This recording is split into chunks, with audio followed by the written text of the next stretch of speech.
Dream World। एक बार की बात है, एक छोटे से गांव में एक छोटा सा बच्चा था जिसका नाम रोहन था।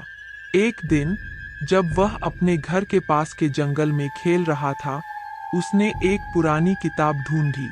उसमें एक कहानी थी जो उसने कभी नहीं सुनी थी। कहानी कहती थी एक पुरानी हवेली के बारे में जो गांव के बाहर थी।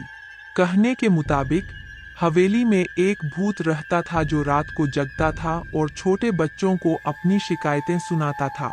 रोहन को ये कहानी सुन के थोड़ा डर लगा, लेकिन उसने सोचा शायद ये सब सिर्फ कहानियां हैं। रात को जब सब सो गए, रोहन ने सोचा कि वह हवेली को देखे।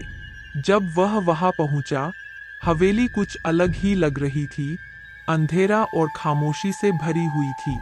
जब वह अंदर गया तो वहां कुछ अजीब सा माहौल था, पुरानी चीजें और किसी अजनबी की आवाज। तभी एक भूतनी का साया उसके सामने आया जो उसे डराने की कोशिश कर रही थी।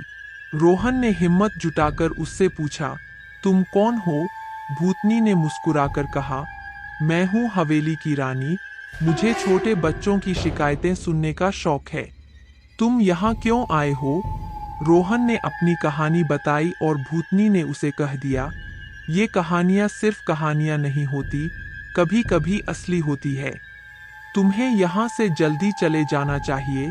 रोहन ने भूतनी की बात मान ली और वापस घर चला गया, लेकिन उसके मन में हमेशा के लिए वह हवेली और उसकी भूतनी की बात छिप गई। इस कहानी से हमें यह सीख मिलती है कि कभी कभी हमारी मनोकामनाएं असली हो सकती है और हमें अपनी क्यूरियोसिटी को नियंत्रण में रखना चाहिए।